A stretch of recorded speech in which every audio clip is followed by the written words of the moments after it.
Welcome to the Making Better podcast, interviewing some of the world's finest thinkers about a more optimistic future. Now, here are your hosts, Chris Hofstadter and Dr. Francis DiDonato.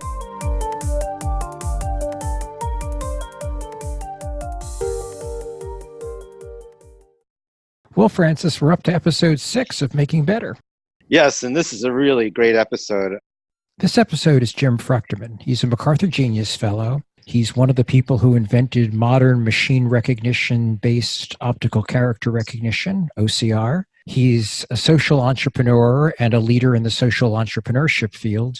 And while I respect an awful lot of people in the world, Jim is one of the very few whom I truly admire. This episode has a few audio glitches in it. We use a program called Zoom to record, and we had a few internet hiccups, but we hope you enjoy the episode. That was a hiccup. Jim Fruchterman, welcome to Making Better. Thanks a lot, Chris. Glad to be here. So you have a long and varied career doing all kinds of things, but always with the social conscience aspect to it. So if you can just give us a bit about your background, that'd be a great way to get started. Well, sure. Well, basically, I'm a nerd. I started doing computer programming in the early 70s. I went to Caltech, which is kind of nerd mecca. And so I was always, interested in technology and science and figuring things out. And it was never quite clear what that career was going to be, but I thought I'd either be an astronaut or a professor. So that was kind of the track that I was on in college and when I started grad school. The connection I had to solving social problems was in college. I was in a class, a modern optics class, and we were learning how to make optical pattern recognition things. And because it was the 70s and pretty much all the jobs were in the military industrial complex, our professor was using the example of how you could essentially get a smart missile with a camera in its nose and have a computer that had a representation of the target, could be a tank or a bridge. And the idea is that you'd fire your missile, it would look around in the world until it spotted its target, lock on, zoom in, and blow it up. So I had to do a project for this class, and I was going back after the lecture going, I wonder if there's a more socially beneficial application of this. And then I got my one good idea in college, which was, hey, maybe you could make a reading machine for the blind. Maybe instead of recognizing tanks, you could recognize letters and words and speak them aloud. So the next day I went back to my professor with a lot of enthusiasm, and he explained that someone actually had used this kind of technology to do pattern recognition on words. Matter of fact, I think the National Security Agency was using it to sort through Soviet faxes that they had intercepted. And they were having too many faxes. So if they could spot the word like nuclear weapon in Russian, they would actually route that to a human analyst to actually review. And I said, oh, great. So it's already been built. How much does it cost? He said, I think it's millions of dollars per installation, which took a little of the air out of my, reading machine for the blind tires. But it did lay the groundwork for some of the future things that happened. So after finishing my master's at Caltech, I went to Stanford to start a PhD. And Stanford is in the middle of Silicon Valley. And this was a pretty exciting time in Silicon Valley's history. And so I and a couple of other engineering grad students started an entrepreneurship talk series in our dorm. And our first speaker had started a PC company named for our dorm. And the second speaker was the president of a private rocket company. And I had always wanted to be an astronaut. I'd even gotten an interview with the people at NASA in Texas. And so I said, oh, great. So I took a leave of absence from my PhD program, joined the rocket project as their chief electrical engineer, built all their electronic systems, and the rocket actually blew up on the launch pad. So that was a bit of a disappointment. And I went back to Silicon Valley with my boss from the rocket project, and we tried to start our own rocket company. We tried to raise $200 million. No one gave us $200 million. And then my boss, now partner, said, hey, I know this guy who's a chip designer at HP, and he wants to start a company to design a custom chip that will do something really cool. And I said, what's he got in mind? I said, I don't know. Let's go have dinner with him. So we went and had dinner with this guy, and he described how he wanted to make a chip that could take in light and recognize letters and words. And I went, wow, that's like my good idea from college. You could help blind people read with that. And so that became the start of a company that was originally called Palantir and then changed its name to Kalera and made essentially the first omnifont character recognition technology that worked without being trained. And as we started the company, we became more aware that Ray Kurzweil had invented a OCR system and a reading machine before we had. And we, raised a bunch of money from Silicon Valley venture capitalists to compete with their character recognition product. Long story short, it was one of the early machine learning companies in Silicon Valley. Our particular breakthrough was we took millions of examples of characters and trained an algorithm in how to recognize those characters, and worked really well. The company built up, sold a lot of products to insurance and law firms and the government, and those were sort of our main commercial markets. But the dream of making a reading machine for the blind was still there, and I still didn't know any blind people, but I just imagined they could use this. And so we built a secret prototype based on our commercial character recognition product that was connected over a serial cable to a PC that had a first-generation Votrax voice synthesizer in it. And we demonstrated this to our board of directors, and it worked. It scanned the page, and it read it aloud. My board was, excited. The product demo, there's a new potential product. And they said, Jim, you're the VP of marketing. How big is the market for reading machines to the blind? And I said, well, we think Kurzweil is selling about $1 million a year now that they've been acquired by Xerox. A relatively awkward pause occurred in the board meeting. And they said, well, but we've invested $25 million in this company. What's the connection between $1 million market and that? And I said, it'll be great PR. Employees are really excited about it. Our customers will be proud of us. And they're like, no, you're only $15 million a year. You're supposed to be $30 million a year in revenue by now. So you're missing plan. You're not making money. We're not going to allow you to distract the company to launch a new product to help blind people because it doesn't make enough money. And they were, right from a business standpoint, wrong from a social and moral standpoint. So that's kind of what caused me to launch out of sort of the traditional Silicon Valley tech world and into the assistive technology and nonprofit world. And that's when you founded Arkenstone. That's right. So I went to, after the board vetoed it, I went to my board veto the project because they didn't want to distract the company. He said, well, you could start your own nonprofit. And I said, what do you mean nonprofit? He said, well, you don't think there's any money in this? I said, no. He said, I could give you pro bono help to start a charity and you'd be essentially a tech nonprofit. I kind of giggled because I said, well, gee, I've been associated with an accidentally nonprofit tech company. Gee, maybe if you're a nonprofit tech company, you're like successful by definition if you lose money. And so, but that was the start of Arkenstone. And the idea was, because the market was so small, if we could make a break-even, $500,000, $1 million a year venture, it would be a big success. And Arkenstone became the only high-tech company I've ever been associated with that actually beat its plan. I think within 3 years, we were $5 million a year and making reading machines for the blind as an enterprise and breaking even. And that's how Arkenstone actually went into the reading machine for the blind business. And my old company was perfectly happy for me to do it, just as long as I did it outside of the company as a customer. They gave me a really deep discount. They gave me extended credit. But as long as I wasn't distracting the team from making money, they didn't have an objection for me doing it. And basically, I got a pretty sweet deal in exchange for a non-compete and a no-hire agreement for my old company. And that would go on to become what's now Benetech, a nonprofit with a much broader set of goals and agenda. Why don't you tell us about Benetech? So Arkenstone got started in 1989, got to $5 million a year. And as time went on, we would keep cutting prices. More people would be able to afford the product. Our revenue stayed about the same. We were always break even. We created a new product. We created a talking GPS for the blind called Strider, but it didn't make enough money and we were short of money. And Mike May, who was then our VP of sales, was kind of our core user of that product. And he ended up spinning out of Benetech and starting Sendero Group to make talking GPS.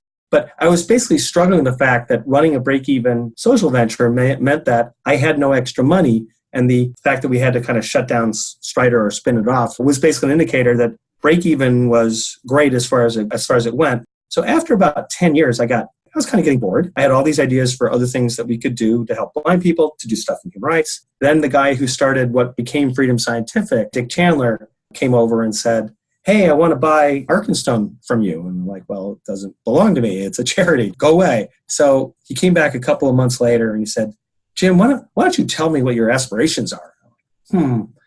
This turns out to be a negotiating ploy, but as a nerd, I didn't really recognize it as such. And I said, well, I have all these dreams of doing, other things for blind people. I want to do human rights. And he said, well, I'll tell you what, I'll give you give you $5 million to your nonprofit, buy the assets of Arkenstone and merge it into Henner Joyce with its JAWS product and Blazy Engineering with their Braille and Speak product. And, we'll create this new company. And you can stay in the nonprofit with your engineering team, rent the engineering team back to us for a year, and then go off and start new projects. But they also bought the Arkenstone name. So we had to change the name of the nonprofit from Arkenstone to Benetech. And we did our year of work on the next version of all the products that we had sold to Freedom Scientific. And then we had the ability to go off and look at a whole bunch of new projects. And so what we did is we had about $5 million from Freedom Scientific, which could not go into my pocket. That's illegal. It's a charity. We raised another between $4 and $5 million from big Silicon Valley donors, especially Skoll and Omidyar, the two key people behind the creation of eBay. We had $9 million. We looked at 100 ideas. We invested in 20 ideas, and 4 of them became nonprofit social enterprise products that went on to change their field. So the one that is really well known in the blindness field is Bookshare, but we also started the first big data group in the human rights movement. We started the first software for capturing human rights data so that the information would be lost. We created an environmental project management package. And plus, there were a lot of other projects that we tried that didn't take off, which is pretty much the Silicon Valley way. It's just that in every case, we're not looking to make money because we're a nonprofit. It's how can we help the most people while breaking even? And that formula turns out to not only worked after we sold to Freedom Scientific, but it's continued to work to this day. And we always have lots of cool tech for good projects in our hopper, and are busy trying to figure out which ones will take off, and then scale them up and make an impact. And your business plan for Benetech received the Charles Schwab recognition as the best business plan for a nonprofit that year. We got a lot of recognition. It was Klaus Schwab, who's the founder of the World Economic Forum, the Davos people, who gave us the Social Entrepreneur Award. And our Bookshare business plan won, I think, runner-up in the Yale Business Plan competition, which was the first social business plan competition. And then we won the Skoll Award. Even though we were pretty early on, once we made that transition to Benetech, we started to get a lot of attention because the social entrepreneurship field, this idea of using innovation and entrepreneurship to help solve social problems, really started taking off in the early 2000s. Because we've been doing it for a dozen years, we were seen as one of the founders of that movement. Why is it that you won these awards? What specifically did you do best? I think the unusual thing about us was we bucked the Silicon Valley greed, profit-seeking motivation that often leads Silicon Valley to do some kind of nasty things.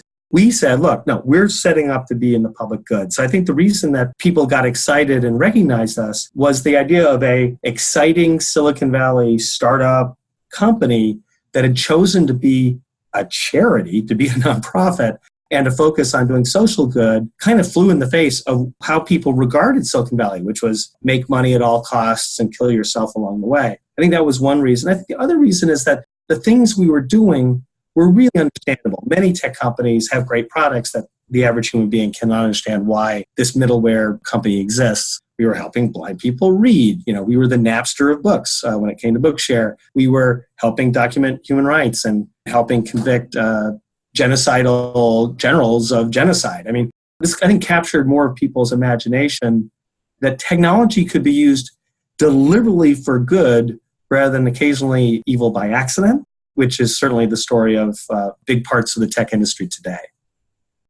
I like the phrase, the G Mafia. It stands for Google, Microsoft, Apple, Facebook, IBM, and Amazon as the evils of artificial intelligence these days. Basically, we were using what was considered at the time artificial intelligence to actually help blind people read. And AI has that potential to do good. It's just right now, I think we're at a point where a lot of people are applying machine learning / AI in very sloppy ways and hurting a lot of people because they're just ignoring many of the things we know about things like statistics. Anyway, we can come back to that, but I'm spending a lot more time kind of helping not only the disability community, but other minority communities understand some of the threat that AI badly applied actually poses to their interests. One of the things that I found really troubling during the 80s and 90s even is there's a religion of the free market where the free market could solve every problem. One of the things that I've seen, especially in research, is that when there isn't a lot of money to be gained, it's hard to get funding and it's hard to get things up and running a lot of the time. Say, for example, with rare diseases, that kind of thing.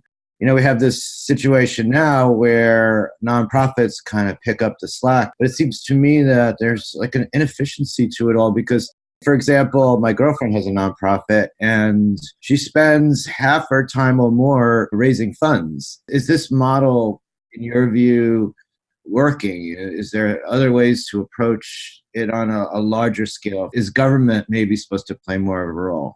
Well, the short answer is yes. People often try to say, Jim, why aren't you a for-profit? Couldn't you be making a lot more money as a for-profit? And the answer is yeah. But we want to work on social problems. And many social problems are directly connected to a market failure. The reason that Arkenstone, the original name of Benetech, got started was because our investors said, no, that doesn't make enough money, don't do it. And so now the free market religion usually goes the extra step of saying, if it doesn't make a lot of money, it's a bad idea. And that's the idea that I reject and a lot of other people reject, which is, well, wait a minute, if you think that, then you're going to consign 95% of humanity to never getting the benefits of most of this cool technology we've created. And the great thing about technology is the marginal cost of a new piece of software, new chunk of content, is next to nothing. So as long as you can see your way clear to actually working on this thing that's not an exciting market, you can do an amazing amount of good for almost no money. Bookshare is an example of, we've promised any student in the US that needs a book, we don't already have it, we'll go get it and we'll add it to our library. And now the library has 700,000 books and about 700,000 users. That runs for $10 million a year. On less than another $10 million a year, we can solve the problem for the whole darn planet, which, by the way, is a fraction of what the planet spends on library services for people with disabilities. The leverage is terrific. The other part of your question, which is about what model is there? So there's basically two models. One model is you encourage the creation of nonprofit social enterprises like Arkenstone or Benetech, and now there are several hundred of them. So we were alone back in those days, and the other people who were starting similar things at the same time, we didn't know about each other. I didn't know that this thing existed for the first 10 years. And so now we know that we're a field. The people who create the technology, the companies, the academics, the authors, the publishers, whatever it might be, they're often quite generous with access to their intellectual property to help more of humanity. So we're actually able to get our hands on this stuff. So I think that that is a good model. The nonprofit sector is never going to be as scalable, as efficient as something that actually makes money. So if you can do social good and make money, I encourage people to do that. But I think your last point is, what about regulation? I think it is possible to take some of the worst things about industry and change some of those things by legislation. And the one that a lot of people with disabilities are familiar with is it's actually against the law to discriminate against people with disabilities. Now, we all know that doesn't stop it from happening, but on the average, it makes it harder. And as people lose more and more lawsuits, they do more and more to avoid getting caught in a lawsuit. We actually move the ball forward. So I think that both of those models are important. And I think that it's clear that we have a need for more nonprofit social enterprises. And we also have a need for more government regulation to remedy some of the excesses of the market, some of the negative social consequences that come from, whether it's overpollution and climate change, or if it's, discrimination through AI. These are all things that need some attention, in my opinion. Can you speak more to some of the human rights and the non-disability related things that you work on at Benetech? Oh, sure. I think the great thing about that sort of transition to Benetech was it gave us some money to respond to some of these needs. And so the story of Benetech has been starting from our base in technology serving people with disabilities, which, by the way, is still more than 2/3 of what Benetech does. But we've been able to do quite a number of projects for other parts, other social issues. So one of the big questions we had is how can we help prevent atrocities in the developing world and human rights violations? And we thought about it a lot, and the best thing we could come up with is, what if you could capture and not lose the testimony of, of people who survived human rights abuses, that witnessed them. And so that started a very long sequence of work at Benetech. It's been going on now for over 15 years. of supporting the human rights movement. Because frankly, if you think about the human rights movement, the only thing it has is information. I mean, activists and information is their only assets, or are their only assets. And so we found out that the majority of these stories, these truths, were getting lost. Groups were going out of business. They were getting, their offices were burned, their computers were stolen. So the idea is, hey, let's capture those stories. Let's back them up into the cloud so that, they're not lost. And then if we get a big pile of data, then we had essentially a big data group that would actually analyze these patterns and so testify in genocide trials, identify patterns of basically who did what to whom, and be part of the support for the outnumbered human rights activists. And so we got involved in a lot of the large-scale human rights violations, civil wars and conflicts. We helped really understand what the numbers are. In political science, that was kind of unusual to actually be asserting things based on data rather than opinion. And we had lots and lots of data in a lot of these civil wars and conflicts from many, many different groups. And so we were able to do this. We moved into the LGBT community in Africa after they were under a lot of threat of capital punishment for being gay in certain African countries was being floated as a law. Helped groups write the first police violence against gay people in their country kind of reports and leading to change. And often we're helping the UN. So for example, right now, our biggest project in this area is that there's between 5 and 10 million videos that possibly include information about atrocities in the Syrian civil war. And we're writing machine learning, AI algorithms, to help basically go from 5 or 10 million videos that you might want to look at, which no person can actually do, down to maybe the 500 or 1,000 videos that might be relevant to preparing a case against people who launch chemical munitions. We're not a human rights group. We're the nerds and the scientists that help make the human rights movement more powerful. That's one example. Another example is the environmental field came to us about a dozen years ago and said that the state of the art for project management in the environmental field at the time was an Excel spreadsheet. And that, it's another case of the market failure that we talked about is construction had 50 different project management packages, depending on what you were constructing. But people who are running, wetlands restorations or campaigns against, environmentally bad practices were stuck with an Excel spreadsheet. And a general tool like Microsoft Project was way too complex for your average biologist or activist. So we wrote something called Marathi. We jokingly called it TurboTax for the environmental activist or professional. The idea is that it would ask you a set of questions, kind of a wizard, and come up with an explanation of how $1 in led to more salmon or cleaner air or whatever it might be. And so that project has gone on to be, the leading project management package in the environmental movement. The list kind of goes on. I mean, we're doing a ton of stuff in assistive technology. We started the Diagram Center, which is all about how to make STEM and STEAM. And the whole idea of Diagram was, why doesn't everyone in the field get together, build shared technology and shared standards as a common effort, given that we all care about making science and technology, engineering and math and arts content more accessible. And so that's a great example. And then, of course, the one that I think is very exciting is the woman who took over as CEO of Benetech from me in late last year, Betsy Bowman, who's been at Benetech for 10 years. She helped get the Born Accessible campaign launched.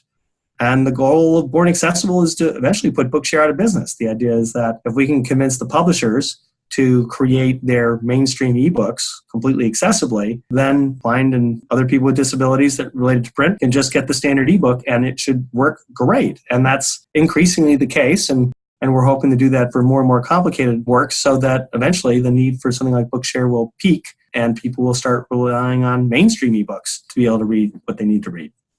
And what do you see for the future? What ideas are out there that you haven't started on that you would really be enthusiastic about doing next? So I'm actually having a blast with actually not being the CEO of Benetech. And the great thing is, I think Benetech is going to continue to expand and have ever greater impact under the new leadership. And frankly, it was probably, after about 30 years, probably time for someone to take over Benetech. And the roadmap that Benetech has is pretty clear. We worked closely with the World Blind Union and other blindness organizations, especially the NFB here in the United States, to get the Marrakesh Treaty passed globally, to get the US to ratify it. Europe has ratified it. I think the goal is that even as we work on the Born Accessible movement here in the US to reduce the need for Bookshare, I think that there are millions of people around the world for whom access to books is 10 or 20 years behind where we are in the US. And so I think the Marrakesh Treaty is going to let us, over time, become the national library, be where Bookshare was 15 years ago in the US. I think right now, Bookshare is the national library, free national library in easily a dozen countries already. So I think that roadmap is kind of set. Obviously, Benetech's going to often do more and more stuff in human rights. Benetech's also started doing stuff in health and human services. They have a project called ServiceNet to make information about health and human services a lot more available to people who need them, because that field is stuck kind of in the yellow pages era of information management. So Benetech is often running those things. I've launched a new social enterprise called Tech Matters as of January. It's actually fiscally sponsored by Benetech, so we still have a connection. But the difference is that if I don't raise money for Tech Matters, then I don't get paid. So Benetech's not on the hook for paying my salary. And now I'm working on a whole fresh set of social problems that Benetech hasn't had the bandwidth to work on. So I'm working with the global movement of child helplines. So these are the people who, in many countries take the phone call from a kid in crisis or someone who sees a kid being abused and helping them update their technology platform to do a better job of helping potentially 100 million kids around the world in the next few years. I'm working on fighting slavery in the supply chain, basically unethical labor practices. I have a next generation environmental project that's going to help essentially regions figure out what to do about climate change and the environment, and matching conservation up with livelihoods and agriculture and all that sort of stuff.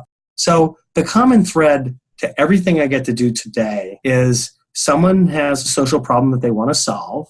They've got a group of nonprofits or government agencies or for-profits that want to work together on solving that. And I get to be their nerd. I get to help imagine what technology products or standards or glue might help unlock the potential of these people to help solve this big social problem. And that's, frankly, it's a blast. It's fresh challenges, lots of people who are very dedicated to the community that they serve, and I get to make their tools or help see that they have the best possible tools for the job. I think what you're doing speaks to an enormous need in society today, where there are all these technological solutions and maybe potential for creativity with what we have. And it's not really being discussed even as a choice for society. I think that the role that you're playing is one that we need on such a larger scale. I'm glad to say that I'm part of a growing movement, because a lot of people see the same problem that you see with technology. And I see it most obvious in the universities, both among faculty and students.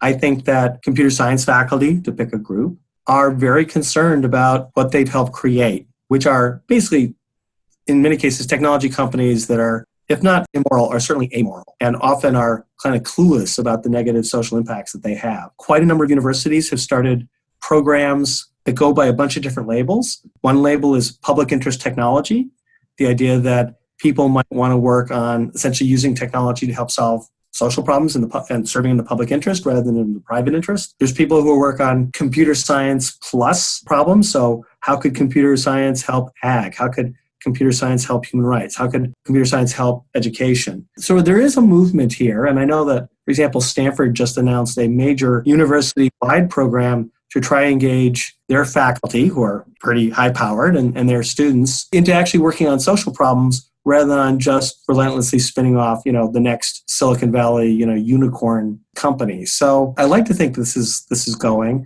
And of course, there was a very exciting stuff going on especially in the last administration that has continued under the Trump administration, which is reforming how the federal government uses technology to better serve people. Government agencies realize that they've done a really bad job of serving society. I think the healthcare.gov fiasco of a few years ago was kind of one of the low points. And I know that a lot of people are trying to make sure that the technology actually works better for, let's say, veterans or people on Social Security. And hopefully we'll see more progress in those areas, which touch an awful lot of Americans. Well, if you want to talk about waste, what are we going to do about this defense budget and the amount of resources? I mean, all that power that could be used for good. I know this is sort of one of those out of left field questions, but you can't, get away with saying, hey, I'm not a rocket scientist, because actually at one point you were. Obviously, I got started by hearing about a military application of a technology and thinking about a social application of that same technology. And the good news is, Silicon Valley got its start almost exclusively in defense industry applications. And the story of Silicon Valley over the nearly 40 years that I've been here has been a steady move away from being focused as much on military applications of technology to applications that help society. And we see this in the giant protests at companies like Google about their technology being used, say, to target people for assassination with drones. There's an awful lot of people in the tech field who did not go into the tech field to build technology that did that sort of thing. And talent ultimately is one of the biggest factors in what goes on in tech companies. And so many tech companies are going to have to pay attention to how their technology is being used. And I think that we're going through a period right now, we're highlighting not only how the technology is being applied to military things, but also how the technology is being applied to, whether it's enable bullying or throw elections or whatever it might be. I think people are beginning to grapple with some of these social impacts that got ignored during the go-go phase of the last, especially 20 years of the growth of the internet. I love the idea of being a nerd. I mean, I consider that like a pretty high compliment in my world. You'd think that maybe this country would want to try a nerd for president. I think what we have now is like as opposite a nerd as you could possibly be. I think Michael Dukakis was that candidate, and he didn't do very well. Yeah, no, my sister was saying, will you please run for president? And I'm like, nah. Come on, Jim. Everyone else is. Why not? I think that one of the biggest concerns expressed by nerds, especially nerd philosophers and nerd thinkers, is that the technology that we've created has undercut kind of respect for technology, for science, for fact. And they lay that at the door of essentially what our social media sort of world has created, is that by the way that a Facebook or YouTube makes money is for people to stay on their site longer. And they've learned that the way to get people to stay on their site longer is to feed them more and more outrageous things that cause them to get angry or get sad, or to basically appeal to their lowest emotions. The problem with things that are false is that they are more engaging. Essentially, Silicon Valley has created this giant engine to sort of like stupidify the average person who uses their products, because it's in their economic interest for you to get more and more false information because it's more engaging. Because, whether it's clickbait or a false claim, those things get a lot more attention, i.e. more people spending more time on the site, than things that happen to be true. I think there are people who are very, very worried about this. And this might, come back to some of this regulation that so many people in Silicon Valley object to regulation, but they're like systematically destroying respect for science, respect for truth, respect for institutions by creating a tool that relentlessly destroys those things in their economic interest. There was a study published recently, I think it was out of a university in the UK, that showed that if you start YouTube with a brand new account, completely fresh, Google doesn't know anything about you, so it doesn't know what to recommend, and you do your first search on the US House of Representatives, and then just watch each video that it recommends to follow next, and within 8 to 10 videos, you're going to be on something promoting the flat earth theory. Yeah, or Alex Jones and InfoWars or something else like that. Yes, I was actually reading a book entitled Zucked, which is by an early advisor to Facebook's Mark Zuckerberg, who actually says it's like 3 or 4 things. But we tend to end up there because the algorithms encourage it. And AI, really good at doing whatever task you set it to. And if the task is have people spend more time on the website and click more and look at more ads, that's why you end up with stuff that's false.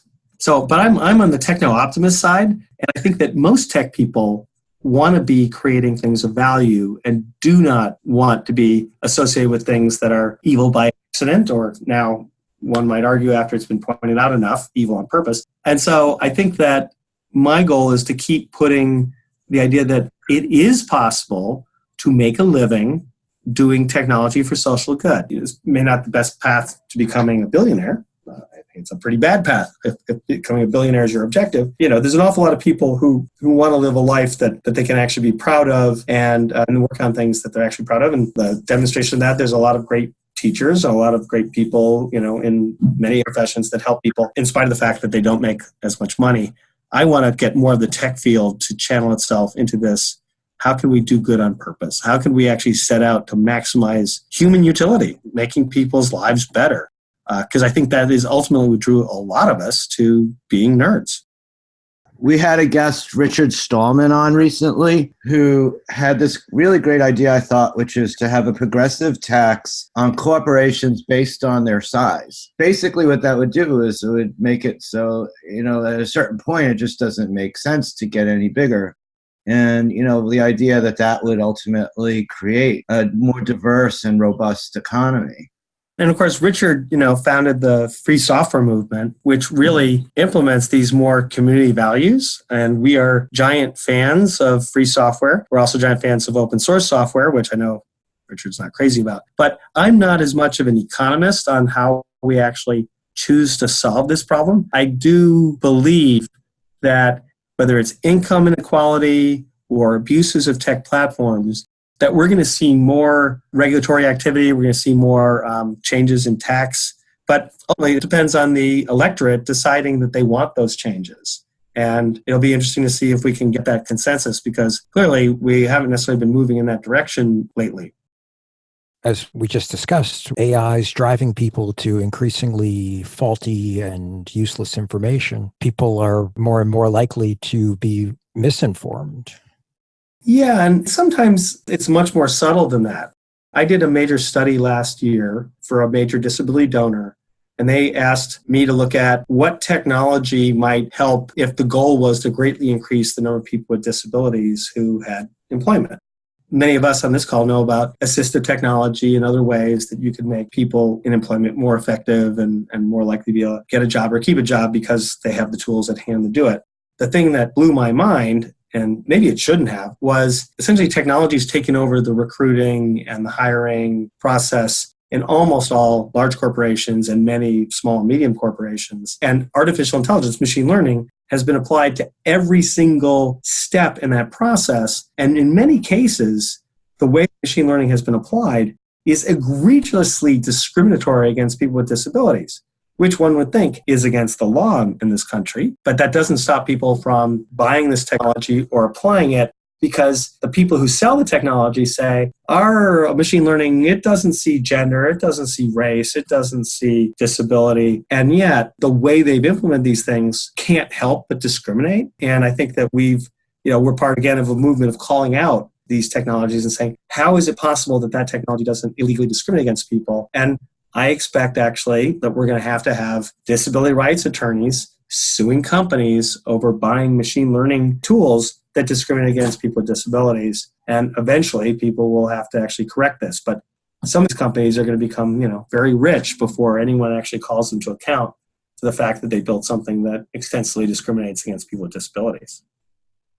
About a year ago, I wrote a blog article called Can an AI Be Racist? And I based it entirely on what Apple suggests in my favorites playlist every Tuesday that comes out if you use Apple Music. And every week they recommend 25 songs that you'd like to listen to, usually, from your own library, and put it together as a favorites mix. And literally for weeks and weeks on end, the top dozen were all white artists and the bottom 13 were all black artists. And Jimi Hendrix was always the borderline. So for some reason, Apple Music prioritizes white artists over black artists. And my record collection is probably 75% minority.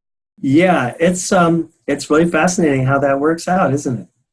Yeah, it surprised me after a few weeks in a row. I meant it when I started following it.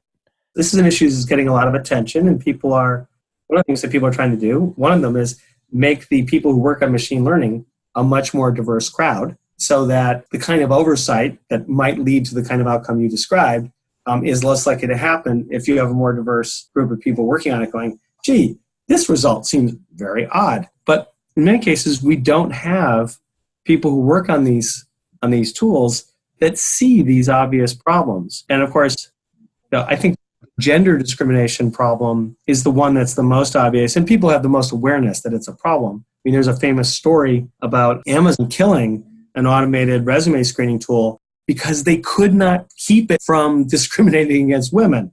And if it's that hard to stop something from discriminating against women, imagine how hard it is to stop it from discriminating against minorities or people with disabilities. I think that's really a fascinating line of thought, because it circles back a little bit to what we were talking about earlier, where in, like a capitalist free market system, there's going to be like certain things that just don't get attention that really need attention. I wonder if there's some kind of connection there. The example that I used in this report is a company called Hirevue, and they spell it, like hiring people, and view, V-U-E, I think. What they do is create a screening tool that they show you a video, and then you record yourself answering that video, and then a machine learning algorithm analyzes your facial movements and your voice tone and your word choice and decides whether you're the 1 in 5 people who do this who get an interview with a human being. So they screen out 80% of all people. And I think we can all imagine many, many different kinds of disabilities that might get in the way of using this, from accessibility problems with the app as itself, actually pointing the camera at the right spot. And then the question is, well, how many people with disabilities were in the training set that they used to create this quote-unquote scientifically validated thing? And I'm guessing not a lot of blind people were in their training set. So, it's both the algorithm, what they're collecting has tremendous discriminatory capabilities. What if someone can't speak? What if someone has a stroke and half their face doesn't move? What if they're from a culture that discourages obvious show of emotion? I mean, all these things that are discriminatory. And then you have the training set and how it was trained. And I'm guessing that it did not reflect a diverse population that included lots of minorities and people with disabilities. And yet, this tool is going, is out there and being used all over the place. And one of my favorite geeks, the guy who actually was like the head of our human rights program for almost 10 years, he said, something that you all should watch out for is when the customer for a machine learning tool and the people who build the machine learning tool, if neither of them suffer any consequences, when the machine learning tool gets something wrong, you've got a case of moral hazard. And this is a classic example of the company is saving money that bought the tool, the company that sold the tool is making money, and the fact that they might egregiously discriminate against people with disabilities, who's suffering? People with disabilities, not the people who are in the middle of this transaction. This is the core of the problem that we're having essentially with the new generation of technology, is that the people who are engaging in the financial transactions are actually not the people who suffer the consequences of this decision, right? The users of Facebook, people who posting on Facebook, they're being commoditized and productized. They get a free tool, but it's Facebook and their advertisers that are making all the money. This problem just keeps resurfacing, that we've now moved to a market where the traditional, I'm the seller and I'm getting something for you, and you're the purchaser and we're the only dynamic. Silicon Valley has kind of, in many cases, moved to this dynamic where the person who actually uses the product is the product. And I think we've all heard that kind of claim. But it shows up in this sort of thing where the people who suffer the consequences of it going wrong aren't actually making the decisions about how to build the product or actually how to pay for it. And how do you see a path to disrupting that? I mean, we've talked about the two paths that are there, which is, starting nonprofit social enterprises that actually focus on doing good with the technology, and regulation to curb the most excessive abuses by the for-profit world. I'm not naive. It's not going to be possible for a nonprofit social enterprise to displace Facebook. I don't take that as a very serious option. But I find that many of the technologies or the things that we've come to understand from these technology advances, these successful companies, can be applied to deliberately doing social good. Obviously, doing pattern recognition to help blind people read books was the one that started my career. Right now, we're trying to figure out how could you use machine learning to better prosecute war criminals in the Syrian context. The project we're working on around sort of large-scale environmental stuff, how could we be using machine learning to better model erosion and water retention in regions that are going, through land degradation and desertification? the same tools can be applied to these things. And I think that a lot of this is intent. We need to get more people intent on doing social good with technology to create value that is not purely privatized, that actually keeps in mind the impact this has on society. And then we need regulation that actually makes it difficult for people to go out and just ruthlessly exploit people, which they actually have a great habit of doing. Another thing that I think is a big flaw in our society today in regards to its relationship to new technology is basically how the work day has gotten more and more intense when the actual amount of labor it takes to sustain a quality of life for the world is gone down. I was wondering if you could speak to that at all. There are people who are working on this, and different groups have tackled different parts of it. So, there's a guy who came out of the tech industry who started a movement called Time Well Spent. And the idea is that these tech tools have stolen a lot of our attention, and that has caused our human relationships to actually suffer because these things are designed to be more addictive, and overcoming many of our self-governing mechanisms, why we should spend more time with our family, for example. And so they've influenced new features on, the latest generation of iPhones and Android phones actually spend more time with tools that help you keep from looking at email up until when you go to bed, creating more awareness of, I spent 40 hours last week playing this online game.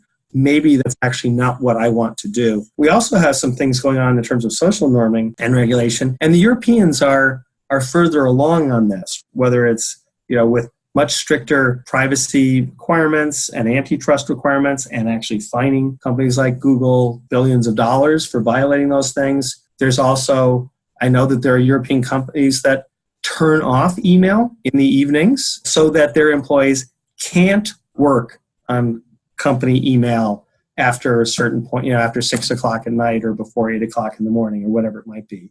One of my favorite books on this subject is from Tim O'Reilly, the guy who coined the term open source and has been a big leader in the tech field for a long time. He wrote a book called WTF, which when he gave a talk on it in the Obama White House got sanitized to What the Future. That's funny because President Obama was on Mark Maron's podcast called WTF, and he expands it to be the largest philosophical question of our time. What the fuck? Yeah, exactly. Well, anyway, it's good to know that President Obama is up for this in multiple dimensions. But Tim's book, there's a lot of exciting stuff there about where he sees the future going. But one of his biggest points is we get to choose. People often in the tech industry present this as an inevitable form of, it must be this way. Data wants this. Business just works this way. And that's not actually true. As a society, we can choose to prioritize privacy more, or to prohibit some of the most abuses of our data, or whatever it might be. And so I think the question is putting sort of society back in charge of making some of these choices, either by informally what they choose to do and not do, but also what their legislators do in terms of regulating industry. Changing gears then, what is it about technology you are most optimistic about looking to long-term future? Like, where do you see us in 20, 30, 40, 50 years if your optimistic vision of technology happens? Well, I think that there's so many things that technology can do for us that will make lives better. So let's say that we have some agreement on what a better life is, or whether that's just more autonomy for people to make choices about their life is. So we could imagine technology helping solve the climate change issue or taking some of the extreme impacts of climate change off. We could imagine technology and access to information being such that education becomes more effective, that the rights of women and minorities and people with disabilities have a greater level of respect. Obviously, there's tremendous stuff going on in the medical area. So, if our goal is to reduce human suffering, to improve the quality of life for people, to give people more autonomy and more choices in how their lives unfold, that communities can make choices about how they want development or industrialization or conservation to be pursued in their communities. I see every single social issue that we face, there's a lot of people working on that issue that want to make a dent in it. And I see technology as an indispensable tool in helping realize those visions of a better, more just, healthier, greener planet, whatever it might be. And so, that's what makes my job really so much fun is, someone sits down with me and says, here's a social problem and here's the better world that we can imagine. It's not hard for me to come up with 5 exciting technology ideas that might help contribute to that, a couple of which are bad ideas, a couple of which are probably great ideas. I don't know which are which right now, but it's not hard to figure that out. And that's what I get to spend my time on. And I know that there's an awful lot of people coming out of the tech industry who would like to be doing that kind of work. And I want to make that just more normal, more sustainable, more of a career choice that more people with tech skills can actually pursue. How would you recommend to someone who is hearing this that wants to change careers now? What would be the first steps for someone like that? You're most powerful when you bring skills to bear. And so if you're mid-career, there's a lot of things that people have learned in their career that might apply to doing social good, right? I think my background as a tech entrepreneur and a machine learning guy actually turned out to be pretty darn handy to a lot of things that I ended up doing leading Benetech and now Tech Matters. And so if you're early in your career, I'm often advising people saying, what are you really good at? Get better at it. Get some experience. Some people come out of school and go into the nonprofit sector. And I think that is increasingly a career option. But I'm also aware that the way our economic system works, often people come out of school with so much debt, they have to go to a job that makes more money. But I think that I see people coming to the kind of work that Benetech does, whether it's fresh out of school, early career, mid-career, late career, final sort of phase in your career. People at every step along that way are actually saying, I want to move from money to meaning is sort of one of my catchphrases. And I think that there are, if you have a skill that's actually applicable to these kind of social good applications. And so there's a lot of need out there. It just doesn't happen to pay, $500,000 a year. But you can make a reasonable salary in the nonprofit sector. Because of some research I've done recently, I know the salaries of an awful lot of people working in the nonprofit sector in the blindness space, and they're making a living wage. Yeah. And yes, the CEO is generally not making, billions or hundreds of millions or tens of millions or generally not millions. But we can get people who are working for big tech companies to come join us. They often take a significant pay cut, but we can still pay more than $100,000 a year to a software developer with a lot of experience, even if they can make more than $200 or $300 at some of these tech companies. The average salary at Facebook is like $250,000 a year. But that doesn't include contractors, and they have a ton of contractors there. No, they do a pretty deft way of pushing those people off the payroll. But you come fresh out of school from an elite school, and you get paid an awful lot of money to go to these companies. But again, if you're not about profit maximization, but working on something that you really care about, yes, you can make a decent living. And we have lots of people who work for Benetech who work around the country and take advantage of the flexibility of working from home. Many of our employees with disabilities are actually, working from home rather than living in a very high-cost area like Silicon Valley that doesn't have great transit. They can pick a different place and do a great job because, frankly, given the kind of technology we have today, your online presence doesn't look much different whether you're in Chicago or New York or down the hall here in Palo Alto.